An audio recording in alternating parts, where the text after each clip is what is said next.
नमो नारायण। योग का मतलब सिर्फ आसन करना नहीं है। योग का असली लक्ष्य है चित्त वृत्ति निरोधः, यानी मन में उठने वाली विचार तरंगों को शांत करना। लेकिन सवाल ये है कि ये होगा कैसे।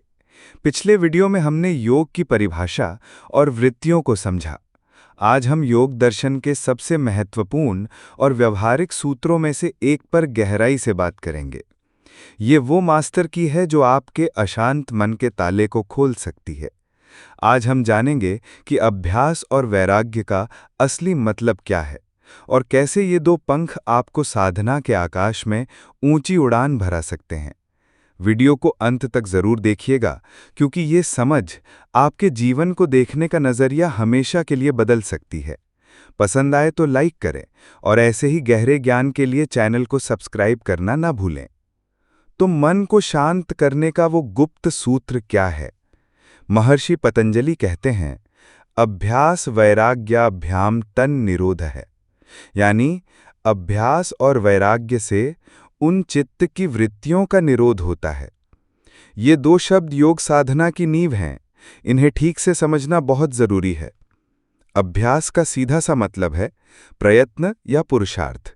ये बाहरी चेष्टा है, एक संकल्प के साथ किया गया प्रयास। और वैराग्य का अर्थ है सहज पुरुषार्थ या आंतरिक समर्पण। ये दुनिया में रहते हुए भी उससे निर्लिप्त रहने की कला है। ये दोनों एक दूसरे के पूरक हैं। आप सिर्फ शरीर से मेहनत करें और मन से वैरागी ना हो तो अहंकार बढ़ेगा। और यदि आप सिर्फ वैराग्य की बातें करें और उसे जीवन में उतारने का अभ्यास न करें तो वो केवल खोखला ज्ञान होगा। जैसा कि व्यास भाष्य में कहा गया है, हमारा चित्त एक नदी की तरह है जिसकी दो धाराएं हैं। एक धारा कल्याण और कैवल्य की ओर बहती है और दूसरी पाप और संसार की ओर। वैराग्य से हम पाप की धारा को सुखाते हैं और विवेकपूर्ण अभ्यास से कल्याण की धारा को प्रबल करते हैं। तो आगे जानते हैं कि असली अभ्यास क्या है। तो पतंजलि अभ्यास को कैसे परिभाषित करते हैं? वो कहते हैं, तत्र स्थितौ यत्नोभ्यासः, यानी चित्त की स्थिरता के लिए जो विशेष प्रयत्न या यत्न किया जाता है वही अभ्यास है। लेकिन इस प्रयत्न के लिए दो चीजें चाहिए, बल और उत्साह। और बल भी तीन प्रकार का होता है। एक, शारीरिक बल, जो सही योगाभ्यास, आहार और दिनचर्या से आता है। दो, मानसिक बल, जो अच्छे विचार सोचने, अच्छे कर्म करने और छोटे छोटे संकल्पों को पूरा करने से बढ़ता है। तीन, आत्मिक बल, जब आपकी कथनी और करनी में अंतर मिट जाता है तो ये बल स्वाभाविक रूप से जागता है। जब ये तीनों बल आप में विकसित होते हैं तो उत्साह अपने आप जन्म लेता है।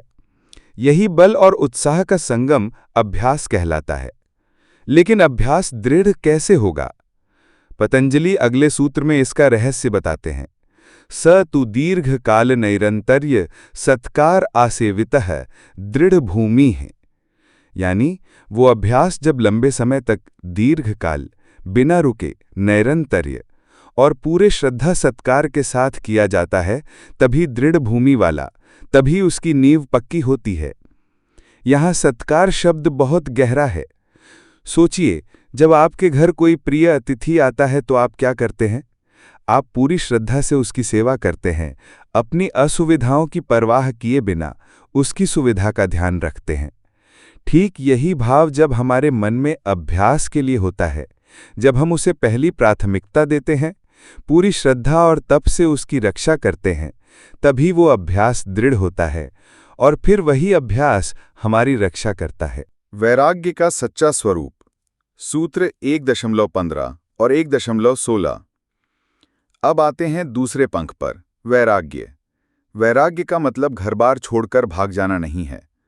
पतंजलि कहते हैं, दृष्टानुश्रविक विषय वितृष्णस्य वशीकार संज्ञा वैराग्यम, यानी देखे हुए अर्थात दृष्ट और सुने हुए यानी आनुश्रविक विषयों में जब तृष्णा पूरी तरह खत्म हो जाती है तो मन पर वशीकार की उस अवस्था को वैराग्य कहते हैं।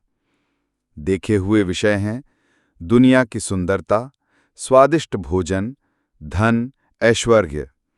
सुने हुए विषय हैं स्वर्ग नरक की बातें या शास्त्रों में वर्णित वो फल जिनकी कामना मन में पैदा होती है। जब मन इन दोनों तरह के विषयों के प्रति निर्लिप्त और लोभ रहित हो जाता है तो सहज वैराग्य का उदय होता है। योग की भाषा में इसे अपर वैराग्य कहते हैं। लेकिन इससे भी ऊंची एक अवस्था है जिसे कहते हैं पर वैराग्य। तत्परम पुरुषख्यातेः गुणवैतृष्ण्यम, यानी जब पुरुष के असली स्वरूप का ज्ञान यानी आत्म साक्षात्कार हो जाता है तो प्रकृति के तीनों गुणों में सत्व, रजस, तमस में भी तृष्णा का न रहना पर वैराग्य है। ये ज्ञान की पराकाष्ठा है जहाँ साधक केवल अपने आत्मस्वरूप में स्थित हो जाता है और बाकी सब कुछ उसे बाहरी लगता है। अध्याय 4 साधना का फल समाधि, सूत्र 1.17 से 1.22। तो जब अभ्यास और वैराग्य सध जाते हैं तो उसका फल क्या है? उसका फल है समाधि। पहली है संप्रज्ञात समाधि, जो अपर वैराग्य से मिलती है। इसके 4 स्तर हैं: वितर्क, विचार, आनंद और अस्मिता। ये समाधि किसी न किसी आलंबन यानी सहारे से लगती है, जो स्थूल से शुरू होकर सूक्ष्म यानी तन्मात्राओं, इंद्रियों और अंत में मैं हूं की भावना अस्मिता तक जाती है।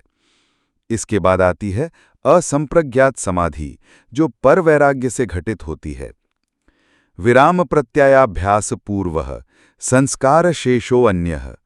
ये वो अवस्था है जहां सभी विचार रुक जाते हैं, मन शून्य हो जाता है और केवल निरोध के संस्कार ही शेष रहते हैं। ये आलंबन रहित समाधि है। पतंजलि कहते हैं कि यह समाधि 2 तरह के योगियों की होती है। एक, भव प्रत्यय, ये विदेह जो देह में रहते हुए देह के अभिमान से परे हैं, और प्रकृति लय जो प्रकृति के गुणों से निर्लिप्त हैं, योगियों को जन्म से ही प्राप्त होती है। और दूसरी होती है उपाय प्रत्यय, ये हम जैसे अन्य साधकों को मिलती है और इसके लिए 5 उपाय चाहिए: श्रद्धा, वीर्य यानी उत्साह, स्मृति, समाधि और प्रज्ञा अर्थात विवेक। तो समाधि लगने में कितना समय लगता है? तीव्र संवेगानाम आसन्नः, जिनकी साधना की गति तीव्र है उन्हें समाधि शीघ्र ही मिल जाती है। लेकिन इन तीव्र गति वालों में भी भेद होता है। मृदुमध्याधिमात्रत्वात् ततोपि विशेषः, साधना की मात्रा हल्की यानी मृदु, मध्यम यानी मध्य और तीव्र यानी अधिमात्र होने के अनुसार समाधि लगने के समय में भी भेद हो जाता है। ये साधक के पूर्व जन्म के संस्कारों, वर्तमान के वातावरण और उसकी स्वयं की अभीप्सा यानी तीव्र इच्छा पर निर्भर करता है। तो पतंजलि ने हमें एक पूरा रोड मैप दिया है। अशांत मन समस्या है, अभ्यास और वैराग्य उसके 2 अचूक उपाय हैं। अभ्यास को लंबे समय तक बिना रुके और पूरी श्रद्धा से करना है। वैराग्य को देखे और सुने हुए विषयों से मन को हटाकर विकसित करना है। जब ये 2 पंख बराबर और मजबूत हो जाते हैं तब साधक समाधि के आकाश में उड़ान भरता है, पहले सहारे के साथ संप्रज्ञात और फिर बिना किसी सहारे के असंप्रज्ञात, जहां वो अपने असली स्वरूप को जान लेता है। यह यात्रा एक दिन की नहीं है, लेकिन इसका हर एक कदम आपके जीवन में शांति, स्पष्टता और आनंद लाएगा। आपको अभ्यास और वैराग्य में से क्या अधिक चुनौतीपूर्ण लगता है? अपने विचार और अनुभव नीचे कमेंट्स में जरूर साझा करें। इस गहरे ज्ञान को समझने और जीवन में उतारने के सफर में हमारे साथ बने रहने के लिए चैनल को सब्सक्राइब करें और इस वीडियो को उनके साथ शेयर करें जो अपने मन को समझना और जीतना चाहते हैं।